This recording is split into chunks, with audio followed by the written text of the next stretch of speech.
Yo, what's up, guys? Welcome to a new episode of the Looks Like On podcast.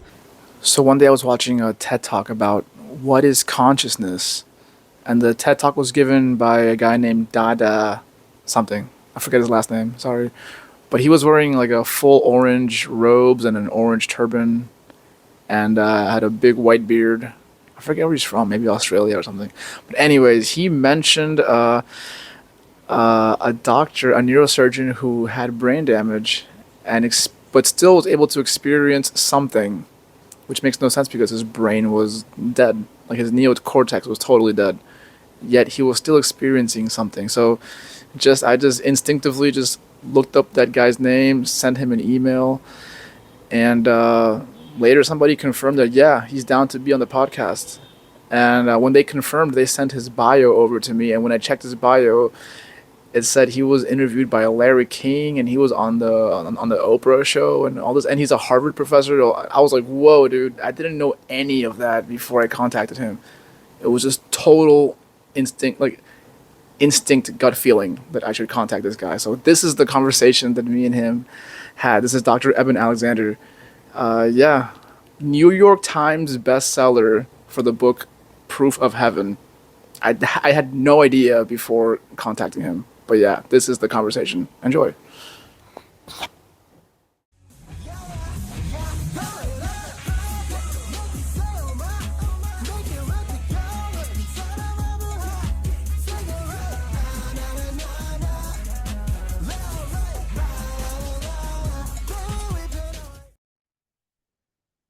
Hello. Hello.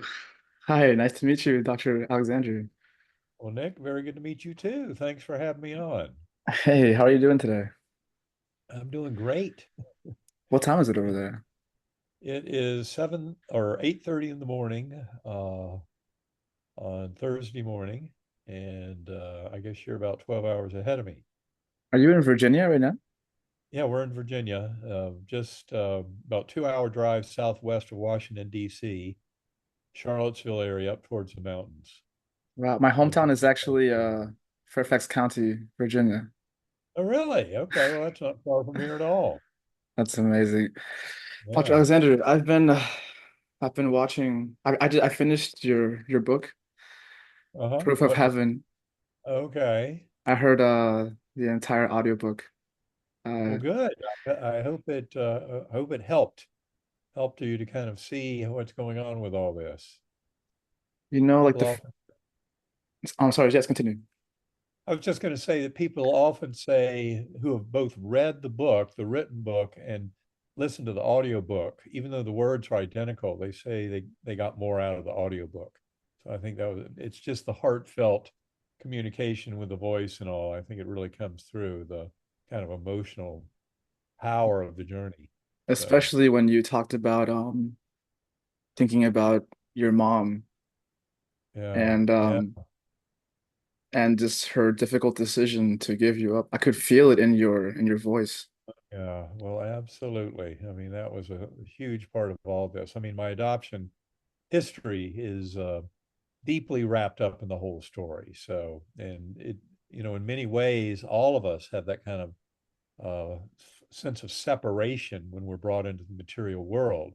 Even though we can have memories of kind of the spiritual realm, those tend to get suppressed and replaced by kind of our ego vision of reality in this life. So, Hmm. it's important to recognize that we're much more than just that little ego, much more than just that little awareness in a body, birth to death, but Hmm. we're sharing the mind of the universe. So that's essentially what's emerging from all this. I feel like we're meeting somewhere. We've come from different paths and we're meeting somewhere. I don't know how to Right. explain this. It's a convergence, really. That well, and another word for it is consilience in science. Consilience means, for example, when you study something as big as consciousness, if you can come at it from multiple different directions, as we do, for example, in our book, Living in a Mindful Universe, that's the third book. Mhm. And that's where we unite not only the hard problem of consciousness and neuroscience, the binding problem in philosophy of mind, the apparent unity of consciousness in the individual, which is very hard to explain from a materialist perspective. And then, of course, you have all the evidence for non-local consciousness, like telepathy, remote viewing, and all that, Mhm. death experiences, shared death, etc., and including the literature on reincarnation. I didn't realize it before my coma, but scientific evidence for reincarnation is really overwhelming. You can just refer to the work at University of Virginia Division of Perceptual Studies. Mhm. And over 6 decades, they've studied more than 2,500 cases of past life memory claims in children suggestive of reincarnation. And of those 2,500 plus they've studied, more than 1,700 they have solved. That is, they actually found the person who lived before. So this is a giant part of the picture, but this consilience idea unites all of that I've mentioned, and also quantum physics, which for 100 years has been trying to tell us that mind is primary in the universe, and that it's not derivative from physical matter. So Mhm. the scientific revolution is extraordinary, and it's leading us to, proof of the reality of the afterlife, of kind of a spiritual realm, of a force of love and compassion at the core of the universe, and that we have free will, that we are actually uh, navigating the emerging reality that we end up manifesting. Mhm.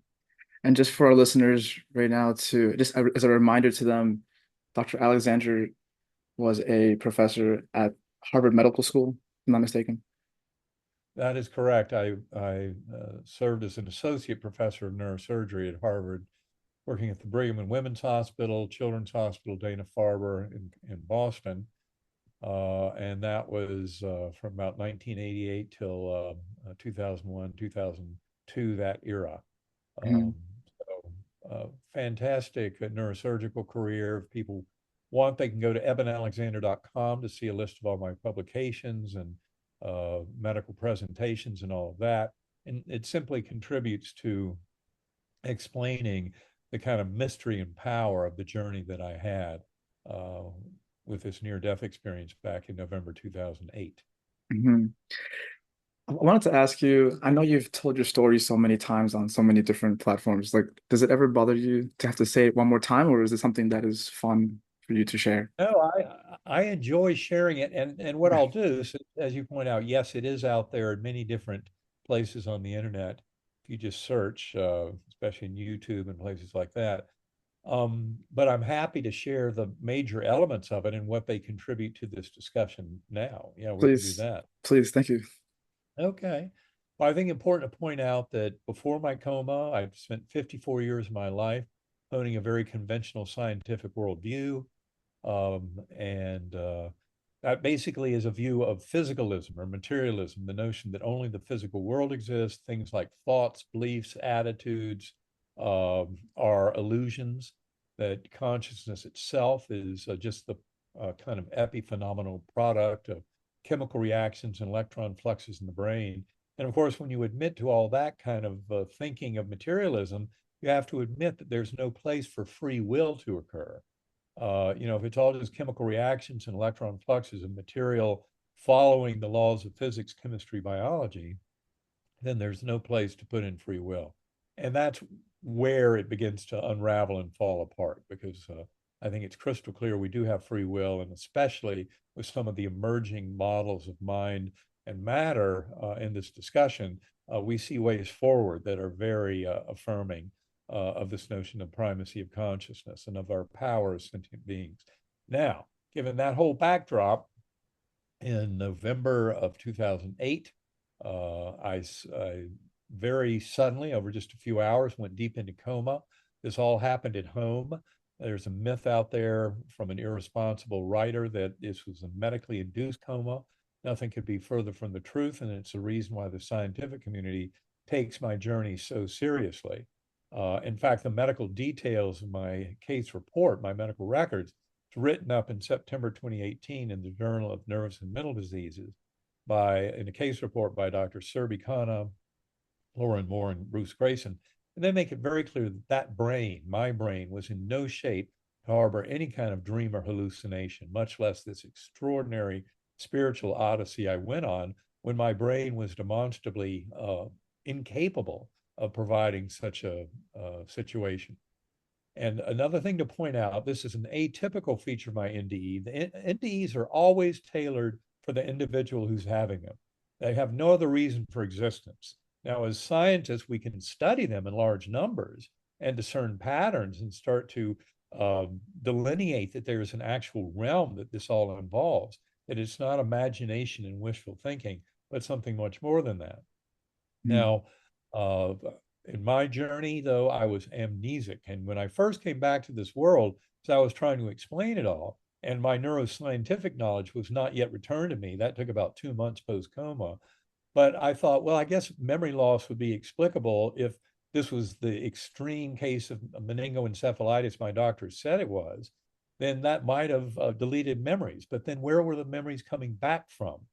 Because by 2 months post coma, the memories were more complete than they had been before coma. That's something we discuss in detail in our book, Living in a Mindful Universe, how memories are not even stored in the brain.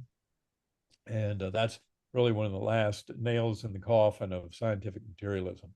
Anyway, way this journey proceeded for me in this very amnesic state where I had no memories of Eben Alexander's life or Earth or this universe, is it started in the Earthworm's eye view, primitive, coarse, unresponsive realm, like being in dirty jello. I had no body awareness during any part of this, but certainly an awareness of kind of tactile roots or blood vessels all around me, all that kind of thing. It was a very kind of foreboding seeming environment, but luckily it didn't last forever. I was rescued by this slowly spinning white light.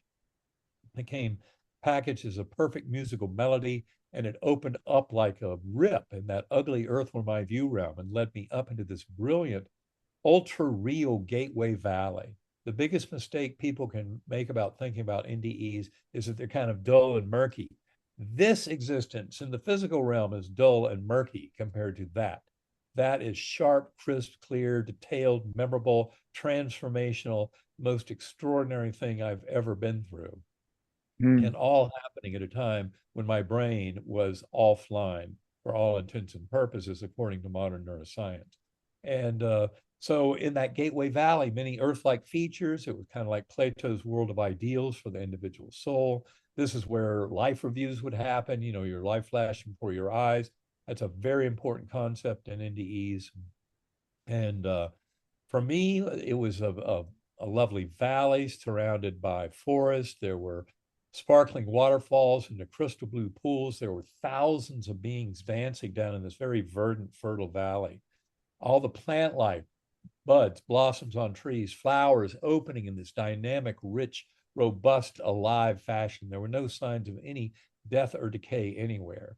And in this beautiful setting, I was observing it all as a speck of awareness on a butterfly wing. There were millions of other butterflies looping and spiraling in vast formations. And the best part about it was I wasn't alone.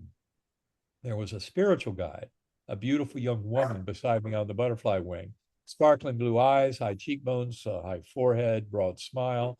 She looked at me with a look of pure love. She never had to say a word, but her message delivered to me is kind of a telepathically emotional, deep truth. You are deeply loved and cherished forever. You have nothing to fear. You are richly cared for. I cannot tell you how reassuring that message was in that moment. Um, and it was also a reminder that this was a spiritual home. It seemed very familiar. Um, I'm sorry, my dogs are barking. I'm going to have to take a break for Sure, one sure, quick. Hold on, I'll be right back. sure. Julie, y'all get out. If you're going to bark, you get out. This is the 3D world.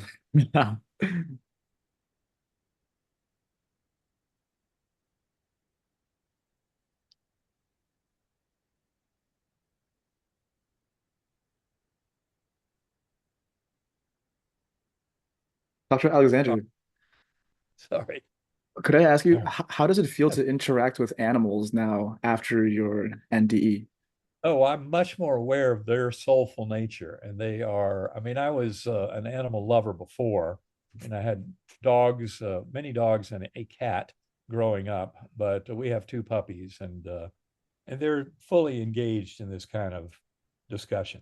They're Right. part of the package, you know. And it was Rene Descartes who led us on the wrong pathway of thinking that animals were just automatic machines, automatons, and not alive and feeling and sensing like we are. But I Mm. think it's because Rene Descartes probably never had a dog at home, and that's too bad. But luckily, we're moving beyond all that. It's part of this revolution in understanding the primacy of consciousness is also acknowledging that animals are a very rich part of that spiritual realm. Obviously, plants are too. That's something that we all witness in these events, but it's the animals where you have to kind of pay attention to how we treat them, because I think Mm. it can come back if we treat them poorly. I mean, the biggest lesson Mm. of near-death experiences is treat others as you would like to be treated. And, that's the golden rule written into the fabric of the universe. So I'm just very grateful that this lesson is now being scientifically validated by further study of these experiences to a point where we can now acknowledge that scientifically the afterlife and even reincarnation have been proven beyond any reasonable doubt. And for anyone who still needs the scientific evidence to help them with that, I would send you to bigelowinstitute.org, where you find 29 essays written 3 years ago by prominent scientists around the world who study the afterlife. And all 29 essays make a very compelling case for the reality of the afterlife in our current scientific era. So, Doctor, do you anyway, do you think? Oh, sorry, last one. Do you think that reincarnation is optional? Like when you're over there, could you choose to just stay there or I continue believe wherever? Well, I believe there's a lot of free will of the higher soul involved. So, yes, I would say it's absolutely optional. I can't even pretend to claim to have the kind of full knowledge of the theater in which decisions about reincarnation or not. And what are the options of moving beyond that? I mean, other universes, other dimensional realities that could allow for soul growth above and beyond what we experience kind of in human form. I Mhm. don't know what's out there, but I'm very open-minded about a far grander universe than anything I ever assumed to exist before. Mhm. Thank you. So, should I get back to where I was in my story, Oh yeah, or? you were on the butterfly. You had just Yes, with the beautiful met. woman and the message from her, you are deeply loved and cherished forever. And I cannot tell you how comforting it was at the time. And so that was the beginning, though, of my pathway of ascendance. Because what happened next was, first of all, a soft summer breeze that blew through, and it was my first awareness of the reality of that God force, of that infinitely loving God force at the core of all that is, that we co-create emerging reality with. Um, and so that I call it the breath of God, or that soft summer breeze. It was my awakening to that in that Gateway Valley. But then I remember seeing all of it collapsing down. I could sense kind of the material realm and its lowest density, all of that collapsing down, and then this whole spiritual realm with a completely different ordering of time. It's important to point out that in that spiritual realm, you're no longer stuck in Earth time. And that's why people can see birth, death, everything in between, past lives, implications of future lives, et cetera, all of that um, simultaneously. And that's what makes these experiences ineffable, so difficult to put into our earthly language. Um, because the journeys are far grander than that in terms of what they show us, the interrelationships, all of that. And so I saw all of that collapsing down, including that deep time or meta time that allows for this kind of much richer interaction with our lives without being restricted by earth time flow at all. And then all of that collapsing down until I was in what I call the core. The core was an infinite inky blackness filled to overflowing with the divine love of that infinitely uh, loving, kind, and merciful God source that so many near death experiencers have witnessed and merged with, I would say, is the best explanation for it.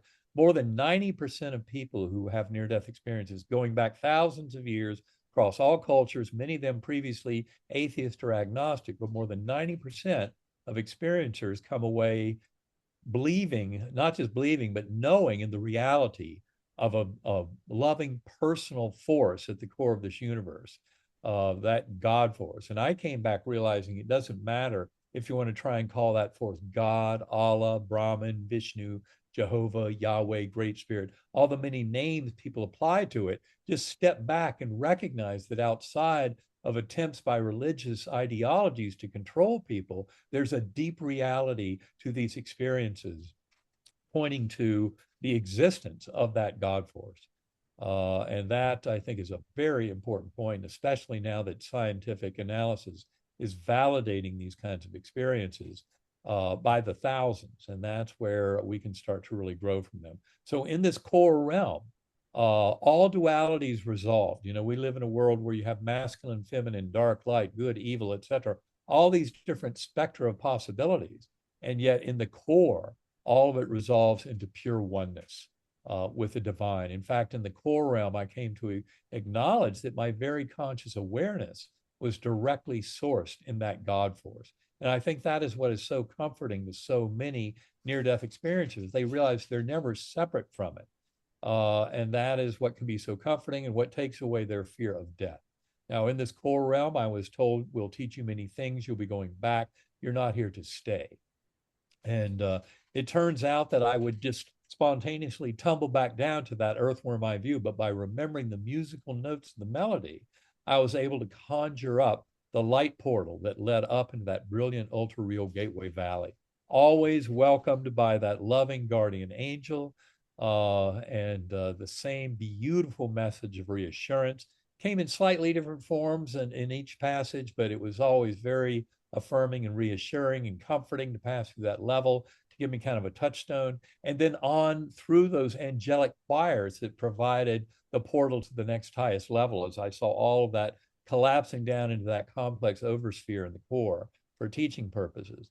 And even though I couldn't have an Eben Alexander life review because of my amnesia, I could witness life reviews and reincarnation in very powerful fashion in these two visions that were presented to me. One I call the flying fish vision, which was a more primitive, but then a very powerful, in a later passage through the core, what I call the Indra's net vision, which was this beautiful vision of interwoven fibers, the tapestry of our lives, of our souls, all coming in this pattern of, it's almost like breathing of incarnation between lives, but it all leads towards growth and towards the evolution of all consciousness. So this is not some mindless mechanistic wheel of suffering that you're trying to get off of, as, for example, in some interpretations of Buddhism, but more of a grace-filled growth and evolution of consciousness itself that we're all contributing to as sentient beings, coming to a deeper understanding of our relationship with the universe at large. So at any rate, multiple passages, all this story is told in the book Proof of Heaven and in the many talks that I've given. So I'm giving you the main thumbnail sketch of what's important in the here and now for this discussion. And towards the end of it, there came a time when I could no longer conjure up the musical notes of the melody that would allow me to enter that light portal to those higher levels. So I was stuck now down in that earthworm eye view. And you'd think, that would be kind of a depressing and sad situation. But in fact, I knew I could trust in the universe, that I would be taken care of. And that's when I saw thousands of beings going off in the distance around me, heads bowed, many holding candles up, this murmuring energy coming from them that was very comforting and welcoming to me, drawing me back to this world. Even though I didn't know what it was drawing me back to, but that's what it turned out to be. And then the final event of my near-death experience was seeing six faces. It would bubble up out of the muck. They'd say a few words that I couldn't understand because of the amnesia. Then they'd be reabsorbed back into the muck. And I can remember those faces as purely and clearly and crisply now, as if the whole thing just happened yesterday morning. And yet when it originally happened, back on November 15th and 16th or so of 2008, I had no idea who those beings were because of my amnesia. But it was soon thereafter that I was to come back to this world, and it was really the last face I saw that ushered me back. It was a 10-year-old boy, and I didn't recognize him at the time. Turns out that was Sunday morning, day 7 of coma. The doctors had thought I had a 10% chance of survival early in the week, but on 3 powerful intravenous antibiotics, on a ventilator all week long, without signs of neurologic improvement. By day 7, they said I was down to 2% chance of survival, no chance of recovery, and therefore recommended stopping antibiotics and taking me off the ventilator and letting me go. Turns out that my youngest son, Bond, who was 10 years old at the time, they'd protected him from the worst news during that week. But that morning he was outside. He overheard the doctor's conversation and he knew this was much worse than he'd been told, that it was time to let me go. That's when he came running down the hallway and pulled open my eyelids that were taped shut at the time. And one eye over here, one eye over there, neither pupil working. Anybody in medicine knows what a horrible picture that is. And I promise you, I did not hear him with my ears or see him with my eyes. I was far too gone from this world. But his pleading with me got through. Daddy, going to be okay? Daddy, going to be okay? I didn't understand the words, but there was a connection between our souls that to me was crystal clear. I had to some way work my way back to help him in whatever he was pleading about. And that's what ended up engineering kind of my higher soul, navigating my way back to this world. And soon thereafter is when I was waking up, fighting the ventilator. They pulled out the breathing tube. That's when I said, thank you. But important to point out, my brain was still so damaged by the ongoing meningitis, which was just starting to resolve, that that I didn't even recognize loved ones at the bedside. My mother, my sisters, my sons. I had no idea who these beings were. And yet, I remember just my younger sister Phyllis told me it was the most amazing thing. They'd spent this whole week just worried that I was going to die, and it all just getting worse and worse and worse. And then she came up about 20 minutes after that the breathing tube was taken out, and she said I was sitting there on the bed like this little Buddha, and I was looking around at everyone around me, doctors, nurses, family, friends, saying, "Don't worry, all is well." And then I moved to the next one. Don't worry, all is well. And to have that kind of reassurance coming from someone that they were so certain was about to die. And my doctors had no idea how I was even coming back to this world. I mean, they assured me the dying brain plays all kinds of tricks, so you can just forget about it. But at any rate, that was when I came back to this world. And then, as I said, I was in and out of a paranoid delusional psychotic nightmare for 36 hours after the extubation. And to me, in looking back on it, those paranoid delusional psychotic nightmare memories disappeared within about 2 weeks. I'm glad I wrote it all down. But the deep coma memories, the rich spiritual kind of ultra real memories, those were absolutely crisp, sharp, vivid, and alive to this day. So it's absolutely amazing, the comparison of memory.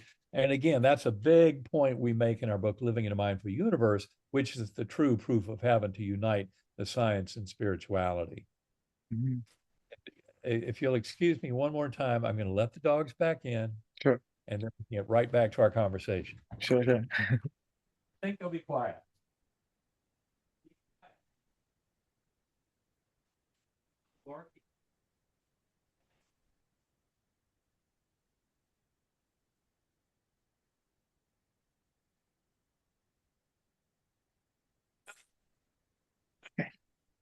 I'm going to trust that they will behave. I think when you came back from the coma, your son also mentioned that you seemed very present, right?